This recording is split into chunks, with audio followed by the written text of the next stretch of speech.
Rick and Morty episode 5 of season 5 was better than the last episode by like 1,000,000 times. Come on. Even if you didn't like this episode, you have to admit that. So there's a hell in Rick and Morty, but supposedly on a different planet or dimension, so I don't think it's the version of hell that we have on this Earth. Plus, I didn't see any people in there. It just seems like a pretty cool place where demons hang out and chill, so I don't know, I might want to visit. Oh yeah, there's also baby skulls there. Also, Rick, why did you sell demons, literal demons, that get off on torture and pain, faulty skin hooks?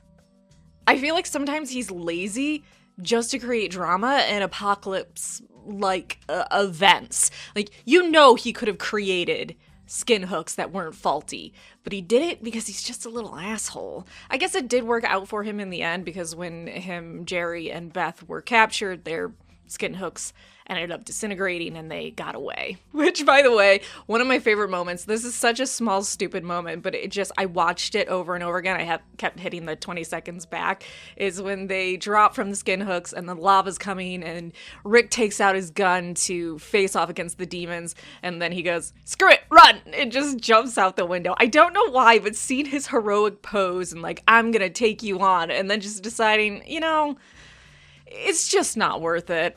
Bye. Just tickled me so much. I thought it was absolutely brilliant that the demons got pleasure from Jerry being lame, but not because he was actually lame, but that Rick found him lame. I think that twist was just magnificent, and I'll talk more about the moral of this episode at the end, because sometimes people get a little bit weird about morals. Like, don't stick your dick in crazy.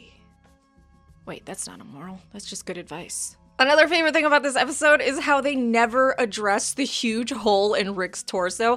I thought it was a prosthetic. I think the fish was just maybe stuck through. You know how we have those arrows where you put over your head and it looks like it went through your head, or like maybe he glued the front and back, but no, there's just a giant hole in Rick, and they never, ever address it, and that was great. Beth's outfit, by the way, was straight fire, and she rocked that bone boob cage thing. Also, the accents of blood and everything, hot.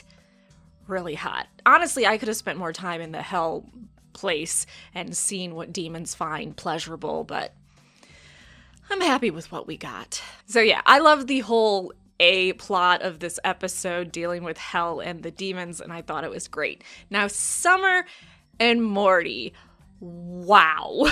There's a lot of messed up things they did, and honestly, I think the most messed up thing, besides the super homicidal car, but I'm just talking about what those two did, is the fact that they were committing hate crimes on sentient mailboxes. Think about it.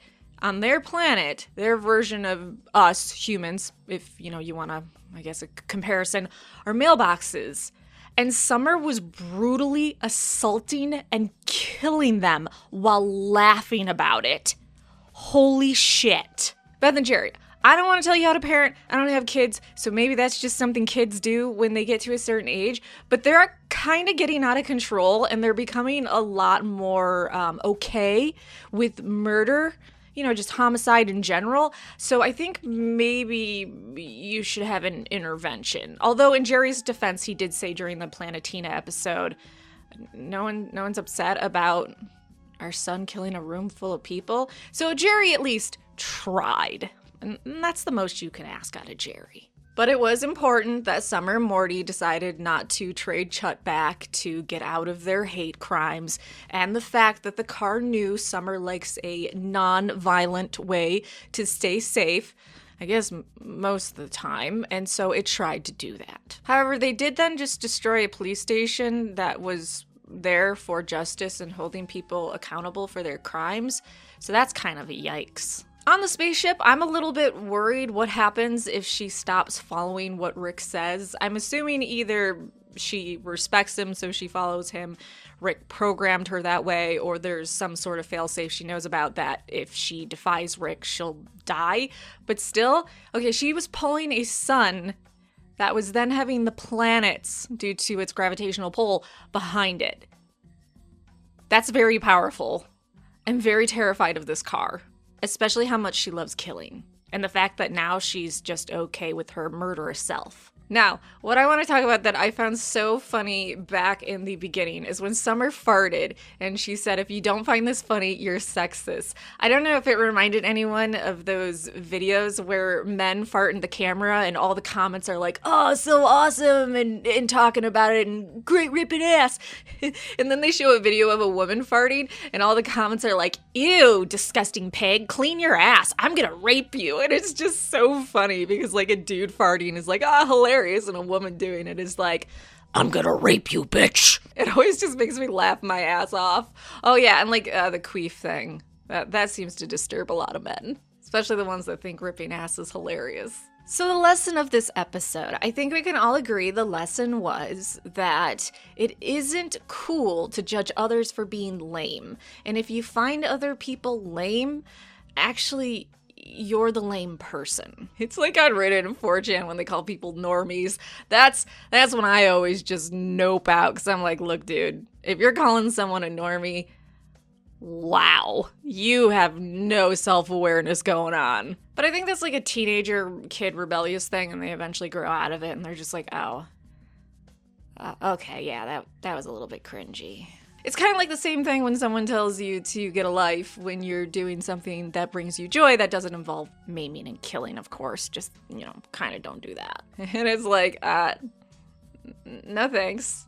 I've seen what you consider getting a life, and that doesn't sound like fun to me. Not judging you for how you live your life and that you think that's having a life. But if I were to do that, I would just want to slit my wrists. So no thanks.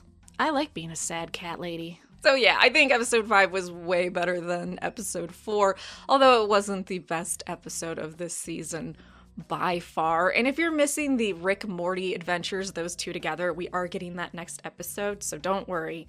You're gonna get some grandpa-grandson time. Also, the episode lets us know the truth about French people and their traitorous deed. Okay, thanks for letting me ramble. Like, subscribe, come back for more sci-fi fantasy videos. And I'm gonna keep reviewing Rick and Morty because I really enjoy it. And I like to talk about it. And I don't know anyone else in my life that likes Rick and Morty, which is kind of weird.